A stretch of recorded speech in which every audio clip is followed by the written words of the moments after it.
Merci beaucoup, mesdames et messieurs. Bampangina munu ya bwala. Bata tuniba mamu. Bandeko nanga ya basi pe mibali. L'émission Je suis Afrique. Iko Ingine. Soyez les bienvenus sur votre émission magazine sociopolitique Je suis Afrique. D'abord, napesi merci na bandeko nyonso oyo baza kolanda biso na Kasumbalesa, na Zambie, na Zimbabwe, na Namibie, sans oublier bandeko o baza na Belgique, France, Londres, et puis o baza na Chwapa, et puis au bazar fond côté à Fungurume, précisément côté à Lubumbashi. Mesdames et messieurs, soyez les bienvenus sur votre émission magazine sociopolitique Je suis Afrique. Une émission au cœur de l'Afrique, une émission au-delà des frontières. Mesdames et messieurs, soyez le bienvenus. Merci beaucoup dans cette belle émission. L'émission est bilingue. Lelo, Toyambi, Ndogonabiso congolais, patriote. Aleramingi Penebesiki Betando Belé. Lelo, tu peux une invitation officiellement, une invitation d'honneur pour na koya l'émission Nabiso Magazine politique Je suis Afrique. C'est lui, le notre beta masolo mingi, il y a likambo Itali Mboka, likambo Itali parti politique na Bango. À travers l'émission Je suis Afrique. D'abord, on a signé la régie, spot publicitaire naïe, avant tout yambaye na plateau nabisoya. Je suis Afrique.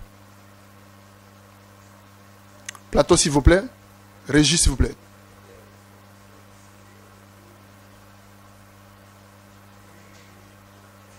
On a signé la régie, spot, il y a annonce, il y a invité nabiso.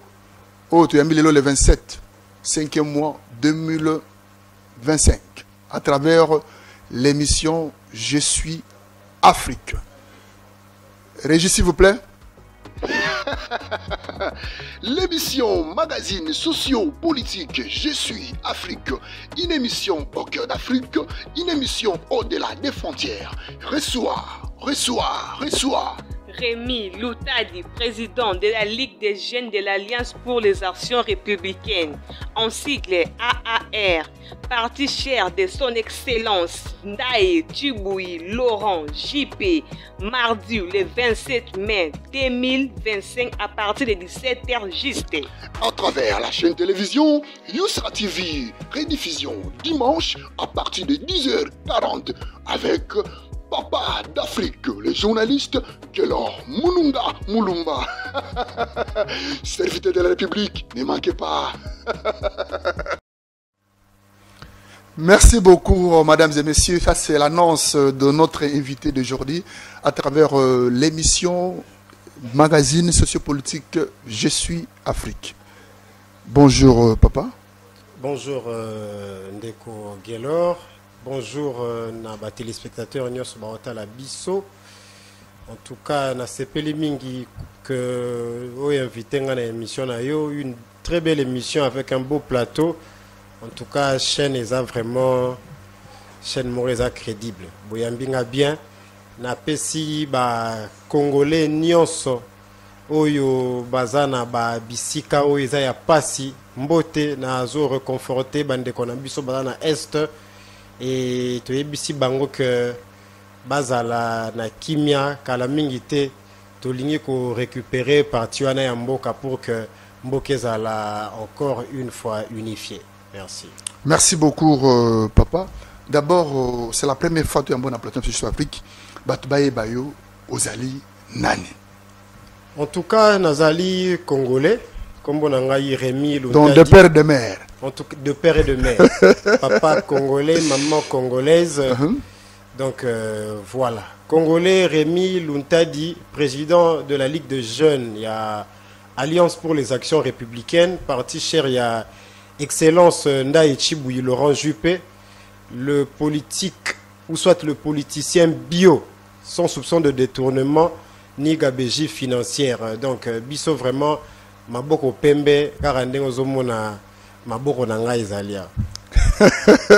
Toroyeba, merci beaucoup, merci beaucoup. Toroyeba, monsieur Rémi Toroyeba, c'est ceux qui m'ont dit Pembe. C'est ça les rôles, l'importance de l'émission Magazine politique Je suis Afrique. Toroyeba Lelo, ceux qui m'ont dit Pembe. Bon, donc nous avons deux sujets dans cette belle émission Je suis Afrique. D'abord, la première partie de l'émission, on va d'abord savoir qu'est-ce que signifie AAR. AAR, très bonne question. AAR signifie Alliance pour les actions républicaines. Donc, l'Isanga Oyoyo et Sangisi Batu, permettez-moi la tautologie. C'est pas si mauvais. Pour la valeur républicaine. Donc, ils ont parti Oyo vraiment, ils ont prôné mingi ba valeur. Donc, parti Oyoyo, avant qu'au quota, il faut total vraiment. Ce qui vraiment moutouana zana ba antécédent moko ya mabe te po tozana besoin ya crème tozana besoin kaka te batuba ya basala fourtou moko bwena kati ya parti non ils a pena parti ils ont prôné ba valeur oyo zana besoin que makambo changer kaka na kolobate mais changer pena ba action palpable sur le terrain. Donc AR ils a vraiment parti oyoyo. Ils sont dirigés par un jeune et parti au Yéna Andenge Bakino Balobariena Moupépé, vraiment Yassika au sens propre du mot. Merci beaucoup, monsieur Rémi. Parti au Yessika et non peut pas Sika. AAR. Les lots Tomoni, les lots parti, ne Sika Nyon son habitant de Ike, aux Oleka, Kobeta, les Sanomuke, Kobeta Mingi Maloba par rapport à parti Nabino politique. Yo zali nane kata parti politique on zoloba mingi boye kumiga yo no kana batando ike ne sikanyo suka yo tambo zoloba loba ozali nane na parti politique. En tout cas, je veux me répéter, na kata parti politique Alliance pour les actions républicaines Nazali président de la Ligue des jeunes effectivement Nazapé jeune donc il faudrait que na éveiller jeunesse congolaise en général et quinoise en particulier pour que makambo changer na politique au tozoya ba jeune mingi tozoya seulement pour mbongo seulement pour na koyiba jeunesse oleya na changement jeunesse zoya na jeunesse zo décevoir sous subato alors que population zala qui a besoin ya ba jeune baloba que classe politique il fallait échanger siko biso ba jeune toye mais pour la plupart bazo décevoir AR à travers ngai nazoya na télévision pour na kolakisa que est-ce possible que jeunesse o est consciente oyo elingi que makambo échanger effectivement ezali et ils à peu près pour na servir population na rosenga vraiment bateau ba kolanda biso na émission oyo ba pesa matoi ba pesa pe confiance na jeunesse oyo ya Alliance pour les actions républicaines parce que je pense qu'à travers biso tout est possible et puis changement oyo peuple azozela depuis kala et koki koya ou soit ekoya effectivement. Merci beaucoup ekoki koya à travers AAR. AAR plutôt. Quelle est la vision ou l'idéologie de AAR? En tout cas, AAR ezali, comme je vous ai dit, parti où ils ont prôné la valeur. Na ba valeur républicaine wana tozo prôné, tozo lingako zongisa république vraiment au sens propre du mot. Dans le sens, il y a république, il y a res publica.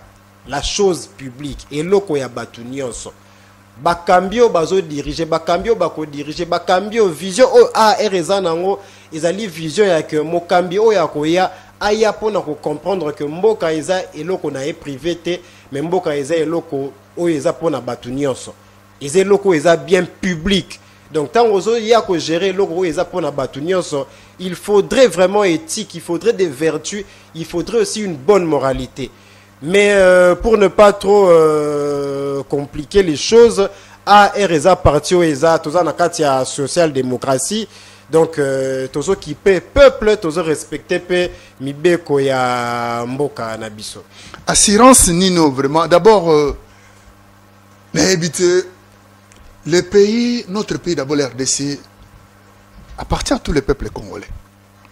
Nous avons plusieurs partis politiques. Autant on a mboka oyo RDC. Nini penza oyo vous assurez jeunesse congolaise.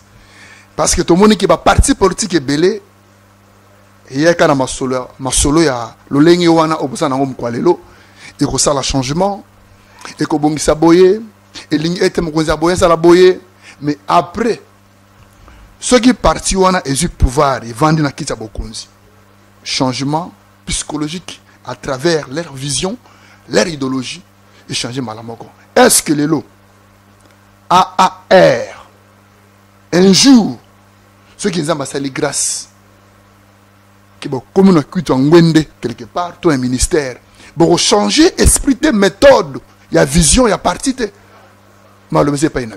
En tout cas, encore une fois, une très bonne question. Malheureusement, ceux qui nous ont précédés, il y a un langage où il y a le makambo mususu à salipe makambo mususu. Donc les bons diseurs, ça souvent les bons faiseurs. Mais on n'a pas le choix. Bisopé, toyen a des mêmes belles paroles, mais heureusement pour nous, biso tozo y a un changement. En fait, tu belé. Eza batu belé ba yeba ka vraiment batu ya kopé sa confiance te parce que 8 ans ya koyeba le passé na bangote na ba parti politique otozali ou soit la population pour que apé sa confiance to opportunité à batu moko boyeba kambamboka il faudrait que azala pe au courant na ba le passé na bango biso ba otosali effort ya que le passé en étant humain oui toza na ba défaut na biso mais le passé na biso ezala teinté na ba biloko ya mabete oyo et koki kokiti sa crédibilité na biso. AAR ezo prôner vraiment ba valeurs républicaines, des valeurs morales qui bo motonanu. AAR à travers école du parti nango toté akande civisme, l'éducation civique et morale. Ah bon? Tozo enseigner batu que et loko ya batu nyoso c'est bien beau. Biso tout au lingarambongo, on aime l'argent, on aime le matériel mais malheureusement ce que c'est ça la politique, bolingo ya matériel waneza na marambu na yo privé. Eza lisusu na marambu etali gestion et loko batu nyoso te. Donc même si tu aimes le matériel, c'est qu'il faut ça la business, il faut ça la commerce. Na kati ya politique oye wana pona ko servir batu.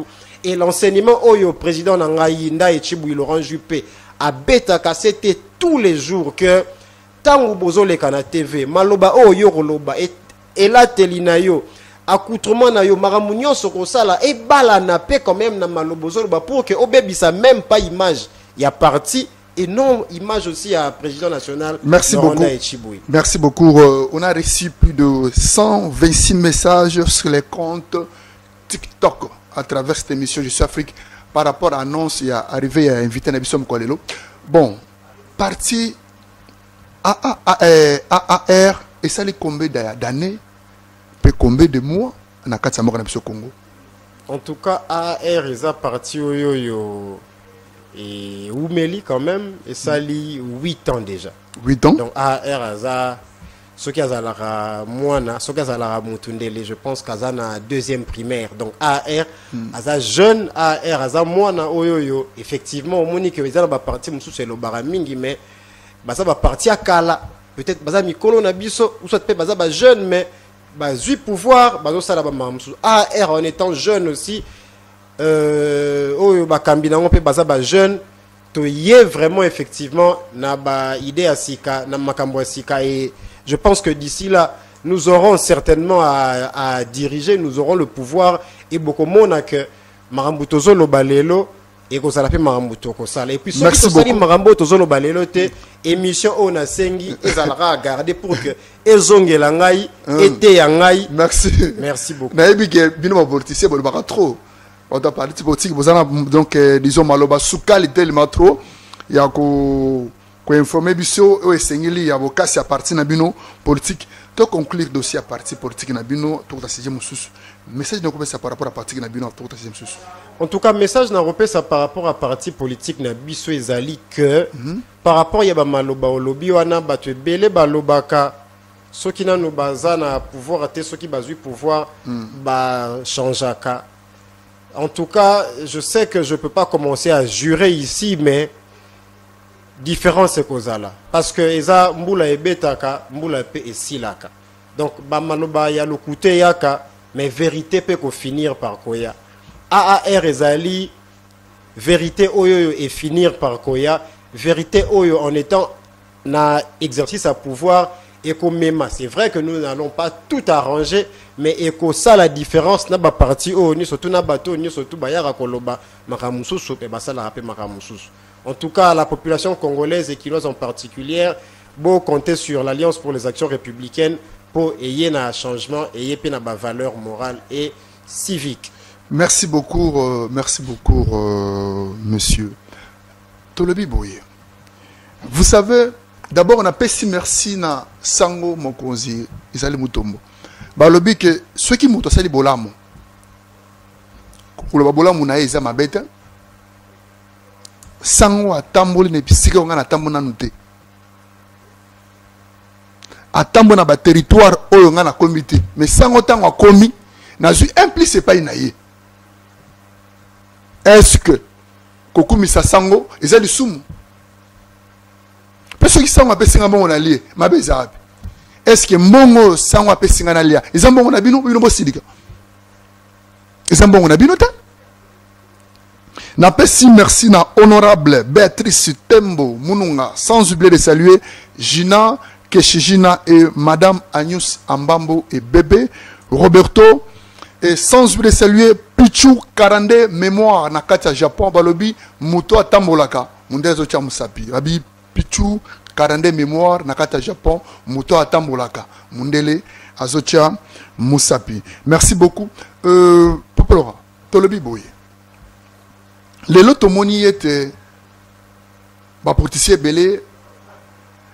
Comme si que mon konzambo soit gouvernement, soit juge, comme contre bango.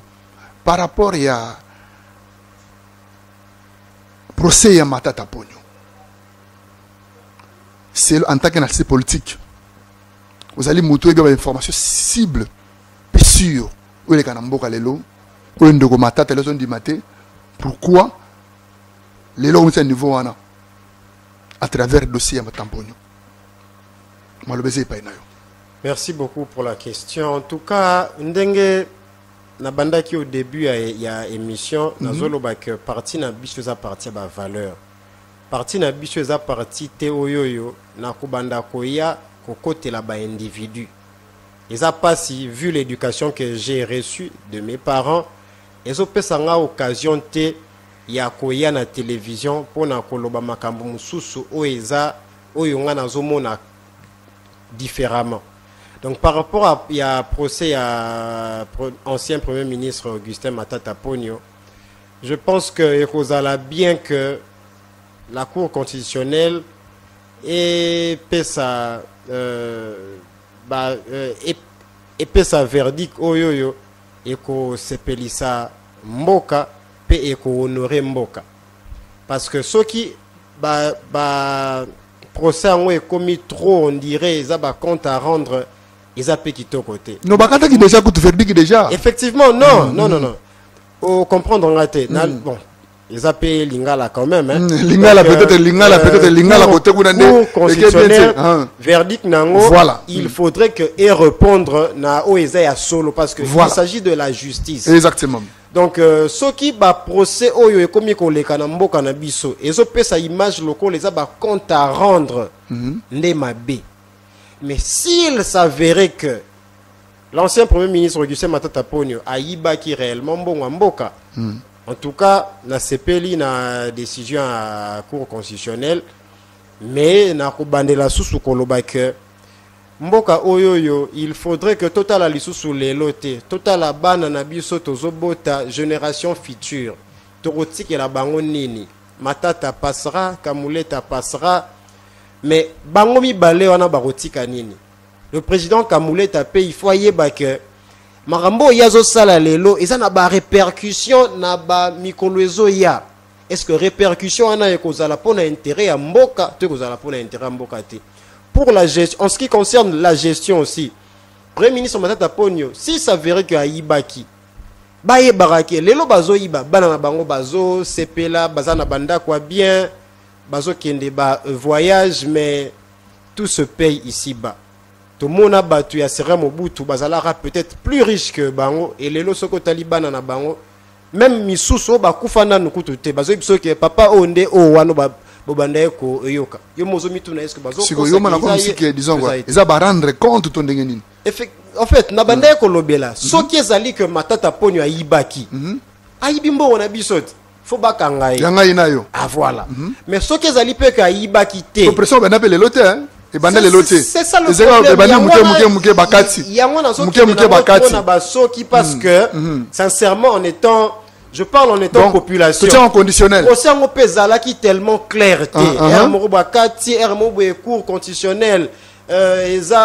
Nini comment on appelle ezali compétentité ezali nini boyer moko boezongi moko boenini ezo pesa susu kitoko te même interprétation ya ba mibe kwango car biloro oyo bango moko batangisa biso parce que je vous informe nazali étudiant en droit nazo bandela susu classe en droit ba makambo bango mo bazo tangela biso bazo tangisa biso mais apparemment bazo ko exécuter en côté donc eza kitoko te biso awawa na kati ya alliance pour les actions républicaines nous encourageons ba action nyonso oyo ezo tombola mboka ba action oyo nyonso ezo sala ke mboka ekende liboso tozawa na toza ba fanatique te nous sommes pour la république et pour le peuple. Merci beaucoup, nous sommes pour la république, pour le peuple. Oui, il faut ça la pona mboka. Il faut que ça la pona mboka. Tous les jours, tu tournes Sikamoko. Tu tournes Sikamoko. Il y a les gens qui pensent comme si que Kozala Munguna, chef de l'État, Kozala contre chef de l'État, ils avancent à la nation. Ou bien Kozala contre Yamokonza Mboka, Félix Sekedi. Chose contre hier, nous monique au réussir na vie, nous monique avancer que les bosso. Or que ce n'est pas ça. L'émission passée dans le baguinin. Ceux qui ont les lots, Bazuyo, Baché Sikana, Félix Azali. Ceux qui bassent le bongo. Parce que les bigas appellent Moutou. Ça peut être humain. Mon abattu finga makasi mingi trop. A finga mina tous les façons de finga Moutou. Pour le balélo, on a décidé, hein. Mais c'est pas contrat, on a signé kaka. Mais en tant que Congolais, patriote, de père et de mère, Asolenda toujours pour regarder Mboka Nabiso Congo. Sur 26 provinces et sur 145 territoires. Bande Gonangai. Vous avez un kana mkonzambo donc ni zokoli panango bater. D'abord on a une parenthèse nan. Bandeko ba ministre bino bozana ba ministre na bino ba député d'abord les ba députés provinciaux na je baté musala na bino ba députés provinciaux za nini assemblée provinciale nini bosana mboka oyo président de l'assemblée provinciale dans tout respect que je vous dois ba députés provinciaux est-ce que ville les amalam Bozomo na bena ville Kinshasa, la belle. Ils ont malam. Mbongo za na mboka oyo. Est-ce qu'il n'y a pas la volonté? Qu'est-ce qui manque vraiment pour na Kinebonga? C'est la volonté politique ou comment? Ah! Merci. Nagi Boyoki. Lelo tomoni est banzela mingi na ville province de Kinshasa. Mabulu izen bisike bele. Même poko ma awa olongwenda opoya ana limité. Na sike umena nzela. Okuti bambouteillage bisika songolo parale belé ozomo na politique au vin de la ville de en tout cas mon frère parce que vous appelez membre de l'union sacrée hein? Oui mon frère et ça bino na bo diriger mboka ol exactement et ça bino on va pas nier ça voilà mais je veux en tout cas finalement continuer à me répéter en disant que je suis dans un parti des valeurs qui prône des valeurs. Ça sera une honte pour moi de venir à la télé, dire ou soit passer outre ce que la population est en train de vivre. Passer outre les réalités de la population. Ça sera inconcevable. La population est en train de souffrir. Que le dirigeant, ceux qui dirigent, ceux qui ont la charge de la province capitale du Congo, c'est-à-dire Kinshasa, prennent conscience, s'il vous plaît. Dans la caméra. Nous ne serons pas là à commencer à glorifier des gens qui ne font apparemment rien. Donc, c'est contre la bonne moralité. La population est en train de souffrir. Le gouverneur de la ville, nous voyons dans des images ce que vous êtes en train de faire, mais apparemment les travaux vont au ralenti. La population ne sent pas vraiment leur gouverneur en train de travailler. Donc, pour suivi exact, il n'a pas les suivis. Avant même avant même que suiviez ça, mais contrôle ça les matins. Avant même que suiviez ça, déjà Missa les autres m'a déjà bien été. Parce que tout beau été, hein. Mais Moussa c'est marabie sur peut suivre Zali. Oui, mais avant que tu déjà suivi, déjà Moussa les a déjà bien été. Cela n'engage que moi. Parce que dans la population, je suis en train de voir. Nous tous sommes la population. Voilà. Tambolaka, Tozomona Ezali, ils sont déplorables. Je pense que le gouverneur n'a évité vraiment, je ne cesserai de dire que papa, en tout cas, Ozaïa Rolala, ils ont quitté qui nous a sepela na été, qui nous a dinda, qui nous a azanakata salte, qui nous a tambola bien tenzele zate, qui nous a ba problème na yebele, qui nous a lia bien te, qui nous a ba souci belé oyoyo. Yo mutoza na charge à bakinoa on meka kozwa quand même conscience au comprendre que au-delà de ba besoin na yo, je sais que quand même ndengo ya ki zandengo za sikote, mais pense aussi à la population quinoise oyo elingaka yo makasi. Siko ocha me ona ko misozo lamba ye paza muto ya muto na bino ino sacré. Pozo lamba mais c'est le kamboka. Non, mais ça paza muto ko na bino, za côté na bino zo lamba mais. On a leki na plateau à télévision pour na ko lamba mutu te. Voilà. Ngana zawa na pour na population. Pour ocha ba mais pour na gouverneur de la ville oche mais en tout cas, je sais que le mewane eza pona rolamba été. Le mewane eza pona faire comprendre. Donc, diplomatie na katia mais bon, si c'est la diplomatie quand même ça va, mais encore une fois, eza pona rolamba été, ezali pona faire comprendre que tozoloba indeka balobara une main de fer dans un gant de velours et ça te pona ko beta e makasi mais tozoloba pe pour que donc on a moussaye changer, tozo critiquer pour que Marambou n'aille qu'un bien. Finalement, population m'terosepela na Marambou oyo gouverneur. La population. Effectivement, la population que nous sommes.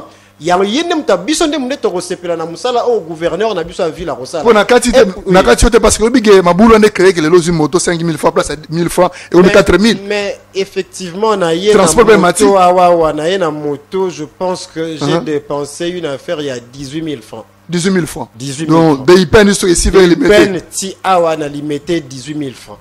Oh!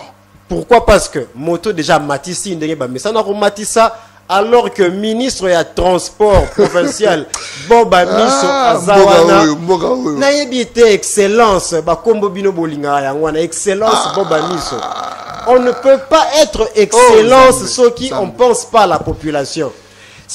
On ne peut même pas être ministre si on est là pour ne pas régler les problèmes aux populations. Donc, si finalement, on a un combo à Boba Miso, monsieur Boba Miso pour te respecter, mais aux autres salamoussala bien te. Ndenge chauffeur a koki ko lala yemoko na 7 heures à tché prix mususu 15 heures à tché prix mususu bana moto kutu kolobate 20 heures prix mususu demi-terrain et comme tina ba moto ça n'a pas de sens moto comme demi-terrain d'abord ko bana d'abord na cité verte ouais na on c'est 5000 francs ba bon 7000 parce qu'il y a 5000 francs malheureusement c'est ça que j'ai constaté au moins on penga ba au comment on a limité na 11e mairie limité awa c'est combien 6000 francs le colon moto c'est compliqué na mutuka batie combien ba le bi 250 francs congolais 300 francs congolais sur 300 francs on a 3000 francs mais on a longwa kindaku permettez-moi de vous couper la parole na longwa kindaku ceux qui na yaki na mutuka meleti siko na comité parce que embouteillage moko eza na nzela déjà na badiadinga embouteillage na rond-point embouteillage en tout cas c'est compliqué mais Zali Moussala ya ba députés provinciaux ba sala Moussala te. Quel est le rôle des députés provinciaux? Effectivement, quel est le rôle des députés provinciaux? C'est vrai que tous en campagne. Même pas et aussi disons quoi, il y a aussi pour voter après députés provinciaux parce que banane conseils communaux. Mais bah on coûte apparemment ça les conseils communaux S'il vous plaît, les conseils communaux Bozawapi. Hein? Les conseils communaux Bozawapi. Il y a chaque commune Bozawapi. Mais, disons, mais c'est pas normal. Nous sommes où? C'est pas normal.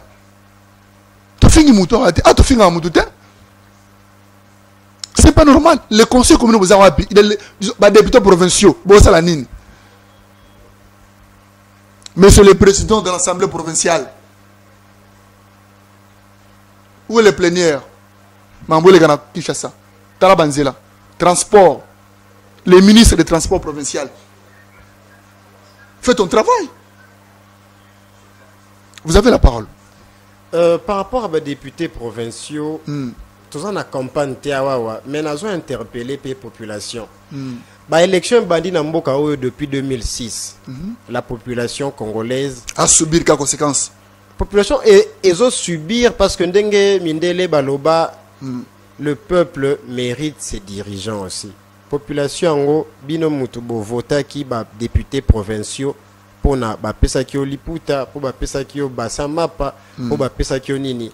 Finalement tous ont conscience. 2026 et 2006, 2011, 2018, il faudrait que Batu, Oyoyo Bozo pesa mandat, bazala bateau, bazana ba valeur. Bateau yo soki ba yena bokondi, ba kozalana pour na ko se servir mais pour na ko servir population. Les députés provinciaux, prenez vos responsabilités, pensez à la population qui vous a élu, qui a fait de vous des députés, des honorables comme on aime vous appeler. Exactement. Mais les lots population zawana azola lanae binope bozawana pour na ko interpeller était merci beaucoup, c'est ça la première sujet d'une partie de l'émission Je suis Afrique.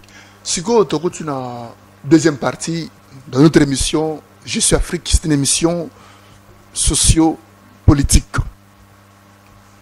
Mesdames et messieurs, peuple congolais, nyonso, ebisika bozali, boba gete balanda ki discours ou bien déclaration,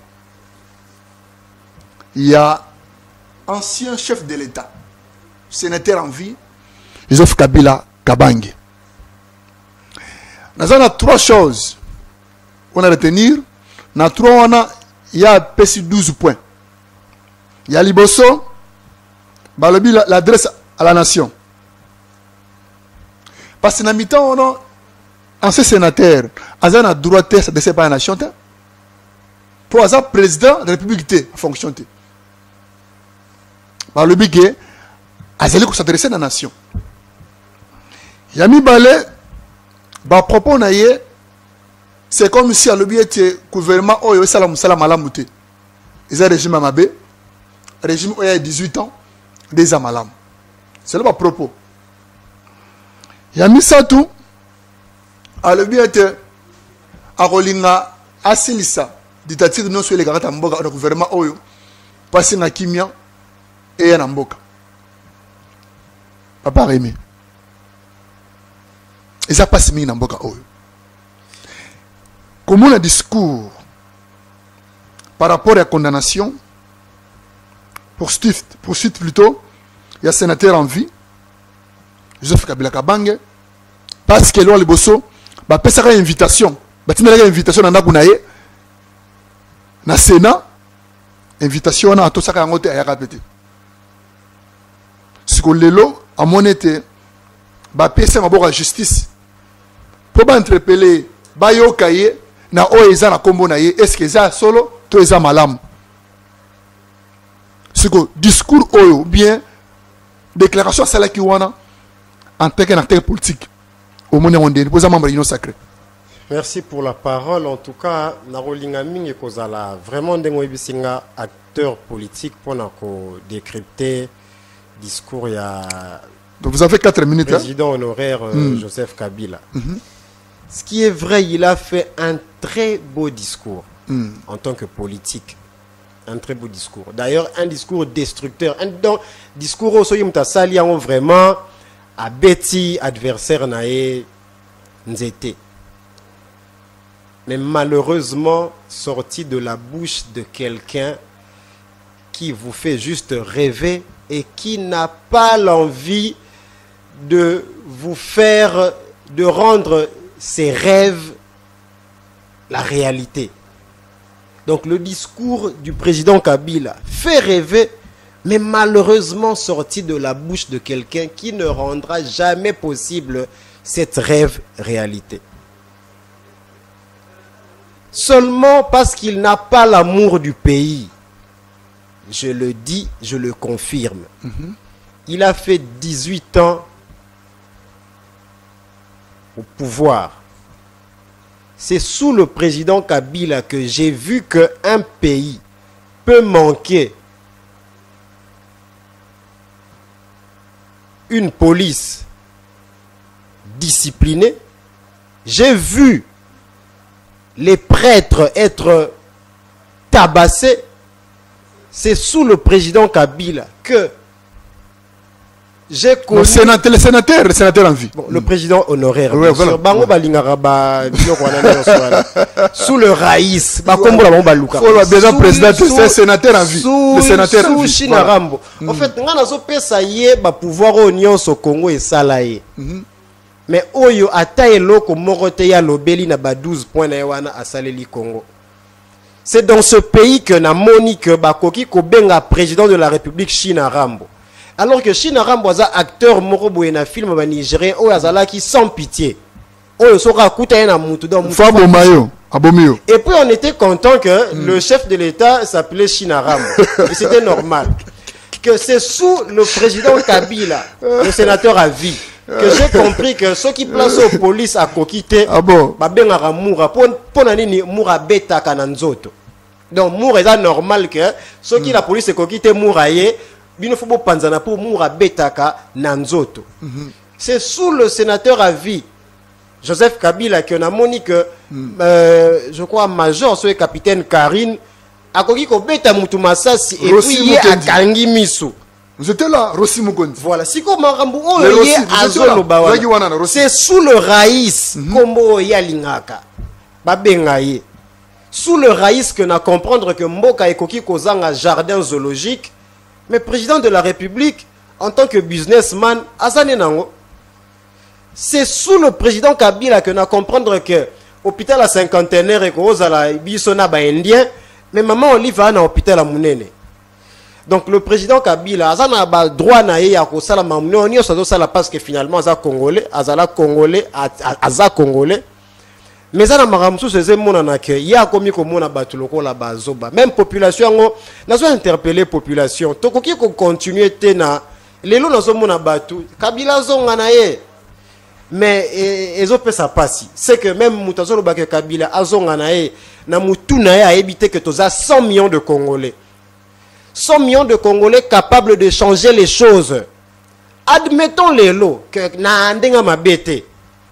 Maladie ezui a koufi. Donc Congo peut faire koufa parce que Kabila a azonga li sousouté. Poisa mutu. Pourquoi on peut faire d'un individu, d'une personne, un dieu? Il a eu à faire son temps à Sali Oerwiko Sala. Malheureusement, gestion catastrophique. Pour yem tatiki pe Congo ngoboye.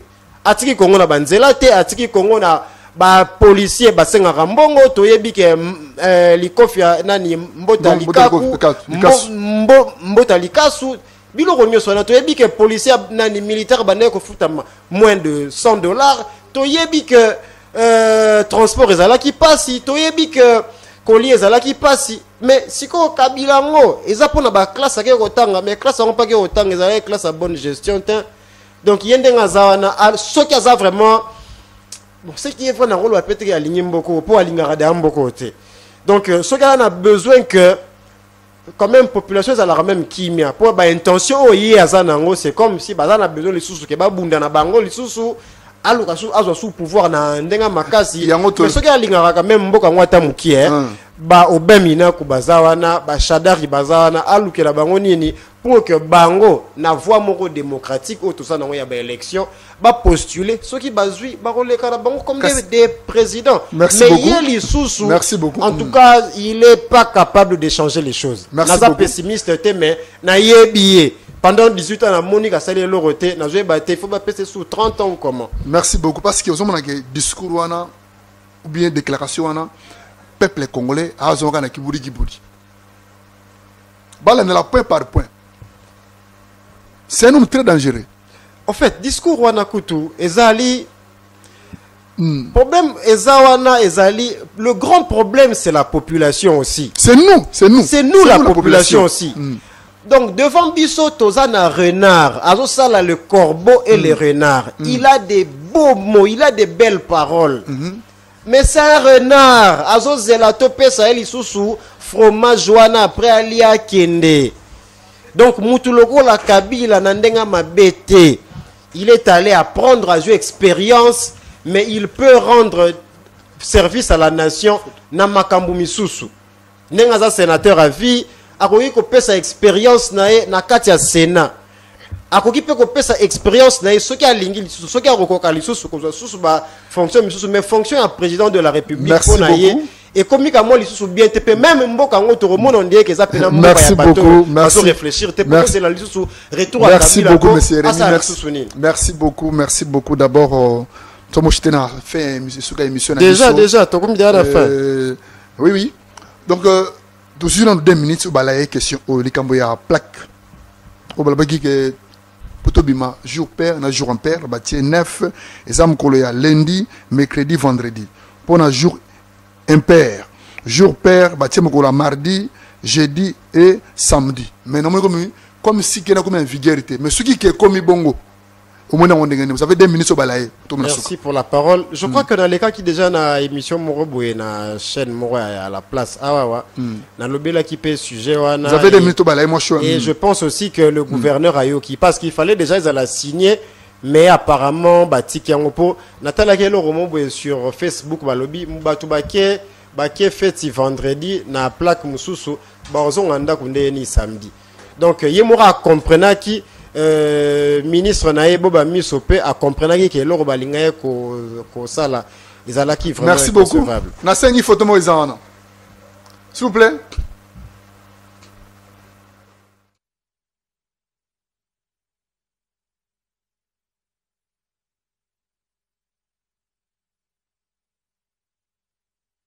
Pardon, invité. Na bango mi balé oyo boy. Na bango mi balé oyo. Ce qui me concerne le but na bango mi balé oyo na lingi na tia premier ministre mutumoko. Yo pona nani. Malobese pas nao. Ah, papa. C'est une question facile boy. En tant que premier ministre, tous on a besoin de jeunes oyo azo prôner ba valeur. C'est polémique morale. Polémique. Linga jeunesse soit conscience, peuple soit conscience. La réponse est tellement facile. Na repona Laurent Echiboui comme premier ministre. Pourquoi? Parce qu'il est jeune, il a la compétence. Ba place nyonso oya leki ko sala batu ba sepeli. Batu ba sepeli bazo senga kutu ke na ba place o alongwa. Bazo senga gasa la même cumule ba fonction alors que ça possible. Merci beaucoup. Nous sommes à la fin de l'émission magazine sociopolitique. Je suis africain. Régis, s'il vous plaît. D'abord na pesi merci na honorable Béatrice Tembo Mununga, sans oublier que pesa merci na HK na régie balobi to pesa mote.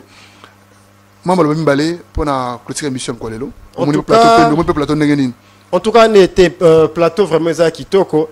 Tant que pena nazoleka na émission awa na monipe quand même batu bazota langai, c'est vrai que c'est une émission politique, bon, sociopolitique, mais la ligne peut repérer sa mbote na 3 personnes. Moi rapidement. Mutaliboso na repérer sa papa nangai, Jonas Bindu mbote, na pesi oncle nanga Papi Salabia kumbote, na pesi grand frère nangai Papius Kisolokele Bibo Bindu, Trésor Boté Joie et na pesi mutu moko na koki ko bosanate. Il me suit toujours à la télé, c'est grâce à lui, c'est pour lui que na roleka ka jamais na TV pour na koloba makambu oyo na sala maramususu. C'est mon fils le seul Walid Luntadi que je salue en passant. Merci beaucoup mesdames et messieurs, nous sommes à la fin de l'émission magazine socio-politique. Chaque mardi à partir de 17h juste et samedi à partir de 17h juste et dimanche à partir de 10h40 à travers la chaîne télévision Yuska TV, la chaîne de la facilité. Merci beaucoup na PDG Junior Malaïssa Balobi. Ce n'est pas parce qu'il a l'argent, mais c'est parce qu'il aime les gens. Et sans oublier notre DG, Balobi, et merci na mouvement de diaspora Belgique, sans oublier M. Drone et sa technique qui a eu sur télévision. Merci. À la prochaine émission de magazine sociopolitique Je suis Afrique. Et Madame Agnès, bébé Roberto, à suite.